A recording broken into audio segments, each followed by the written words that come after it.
You've probably heard about the importance of making a checklist when you're going through a divorce. That means you'd want to sit down with a financial expert such as Donna LaScala to go everything with a fine-tooth comb to make sure you're protected on all fronts. Dawn is the president of Comprehensive Divorce Solutions in New York. She's also a financial neutral and a certified divorce financial analyst. So when it comes to anything and everything with your money, Dawn is your go-to. Donna, welcome. Thank you so much. It's a pleasure to be back on the show. Always a pleasure to have you. And let's talk about something very important and something I don't think people know to talk about with somebody such as yourself, their Social Security. So I want to know, what do people need to know about their Social Security payments if they're going through a divorce or maybe they're already divorced? So it's a very misunderstood area of retirement planning that a lot of people really need to know about, especially when they're going through a divorce. And one of the first things that people don't understand is how and what a spousal benefit is and how it works. So it's very different than other things that we're used to discussing. But people need to understand that just because they're divorced does not mean that they still can't qualify for a spousal benefit with Social Security. That's the first thing that they need to know, and that it does actually factor in to their overall retirement plan as far as income is concerned. When can or should a person take the Social Security funds that they are entitled to? Well, that's a very personal decision to make, and it all depends on your age and your overall financial circumstances. So for most of us that are out there, we know that there are some milestones as far as applying for Social Security. Most people nowadays, it's age 66 and then a matter of months, depending upon what your date of birth is. For those of us born in 1960 and after, the full retirement age right now is 67. But there are other dates and times when you can apply for Social Security. But again, it goes back to my first statement, which is it's a very personal decision based on your needs and your financial circumstances. So the earliest you can apply is 62. The latest that you can apply is age 70. Can a person who is going through a divorce tap into their Social Security if they're still working full-time, but maybe they need an extra source of income because for some people, divorces can be extremely expensive? So yes, the answer is yes, that you can, but really the question is, should you? Because as I said before, the earliest age is 62. So if you're 62 years old, you can apply for Social Security, but you are automatically putting yourself in a deficit because your benefit will be decreased and it will be permanently decreased. So if your full retirement age is 67 and you start claiming benefits at 62, that is a 70% reduction on your full retirement benefit, which would be paid to you at 67. Now, what I usually say to people is, if you need the money at 62, what are your circumstances? Are you still working? If you're working full time, then you really should not be applying for Social Security, because for every year under your full retirement age, $1 is withheld for every $2 above the annual limit of earnings. So if you're working full time, you should not be applying for Social Security because you're not going to get your full benefit and it's going to be reduced because of the amount of money that you're earning. So it's really not the best decision to make. If you're not working full time, you're only working part time, it could be an interesting option because the annual limit is $18,240. So you can earn and you can collect on your Social Security. But again, it goes back to that permanent reduction of 70%. And it changes every year between the age of 62 and full retirement age. And in this example, we're using age 67. So at age 63, it's a 75% reduction. At age 65, it's an 86% reduction. At age 66, it's 93. You get 100% of your full benefit at age 67. And then if you defer until age 70, when you hit age 70, you're actually getting 124% of the original full benefit amount that you would have gotten at 67. So again, it's a very personal decision depending upon what your situation is, what your resources are, what other sources of income you may or may not have. Wow, interesting. You know, let's go with a couple that has gone through a divorce, and we'll call them person A and person B. Now, let's say person A decides to get remarried, but their ex-spouse, we'll call them person B, as we just referred to, does not.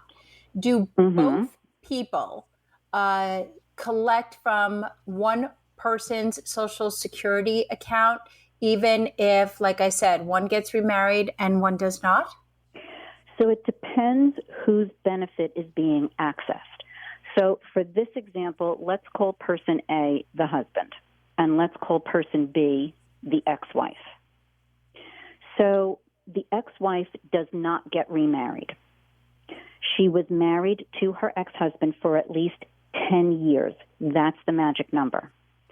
She's been divorced. She reaches full retirement age of 67. She has not gotten remarried. Her ex-husband has. That has no effect on her whatsoever. As long as she has not gotten remarried, she can then go to Social Security at age 67 and say, I want to know if my spousal benefit, which is up to 50% of my ex-husband's benefit, is higher than my individual benefit. Because remember, Social Security is an individual earnings factor. So if I was working and my ex-husband was working, we both have paid into Social Security, and as long as we both qualify with 40 credits, we can apply for Social Security on our own benefit. Let's say the husband is getting $3,000 a month, and the wife, the ex-wife, on her own would be getting $1,000. Her spousal benefit could be $1,500. So she should apply for her spousal benefit versus her own. It does not reduce her ex-husband's benefit. He gets his $3,000, she gets her $1,500. And depending upon how long he's been married to wife number 2, as long as it's 10 years, remember that's the magic number, she could also apply for Social Security and get her spousal benefit based on his employment history. Now, in a divorce, does Social Security income work differently than a pension distribution? Absolutely, because remember what I said, the key here is that Social Security benefits are not reduced in order to pay out a spousal benefit. That is the exact opposite of what happens in a pension. Because with Social Security, the misconception is that there is an account out there for an individual with a certain amount of money in it.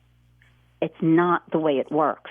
You've paid into the system. You're now given the amount that you qualify for based on your earnings history, and it's the highest 10 years of your earnings history. You're given a benefit number, and you will get paid out. There's no account that you're depleting. It's just the general fund of Social Security. With a pension, it's extremely different. Yes, it's also based on your earnings history. Yes, it's also based on your age and the maximum amount of money that you've earned. But if you are splitting a pension, your money is being shared, and it is being reduced dollar for dollar depending upon what your spouse is entitled to. So let's go back to the $3,000 example. If the husband has $3,000 a month of pension and the ex-wife is entitled to 50% because it was all marital, she's entitled to $1,500. That means he gets $1,500 and she gets $1,500. It is a deduction. It is a reduction. dollar for dollar. Totally different than Social Security. Wow. Donna, for people who want to learn more about this, how do they get in touch with you? So the easiest way to find me is 516-218-6919. That's my direct office line.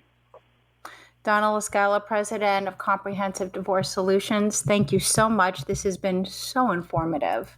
We live in a scary world. On Tuesday, an 18-year-old walked into a Texas elementary school and shot 19 small children and 2 teachers dead. Another mass shooting occurred in Buffalo, New York, at a popular supermarket where 10 people were out buying groceries and died for no reason. Every day, we wake up thinking it's going to be a great day. And then in a flash, our lives change, and in these cases, without warning. What happened to these victims and their families is so unfair. And you may be thinking as you're going through your divorce, it can be unfair. But I hope this week taught us a lesson. And that is to put the ugliness and the anger of your divorce or anything aside for just a minute and take a step back and be thankful if you still have the opportunity to hug your children and your other family members. Be grateful when you can pick up the phone and hear their voices or tuck them in on your designated nights. Now, I'm not comparing these devastating losses to divorce, but I want you to see that what you are facing is temporary, and at some point, your divorce will be behind you. For these families, they have to face their tragedy every day. So let's use our abilities and our gift and our powers to focus on surviving and thriving from a divorce and pray for the people whose lives were shattered forever. That's our show for today. We'll see you next week. At Comprehensive Divorce Solutions, Donna LaScala provides the tools for people to deal with assets, debts, equitable distribution, and retirement in divorce negotiations. We hold your hand during and after the divorce process, providing a roadmap of what happens next and into the future. Divorce is difficult whether you're initiating it or not. It's fraught with emotion. When you deal with emotions, you are not dealing with logic, making it more difficult to decide what to do with your money. Hiring a professional to assist you in walking down the money path is crucial to avoiding potentially costly mistakes. Donna's goal is to make sure that each individual knows how they are going to be able to survive and thrive during and after divorce. As a CDFA-trained mediator and collaborative financial neutral, Donna helps people get unstuck and move forward towards their post-divorce future. Call Donna LaScala at 516-218-6919, 516-218-6919.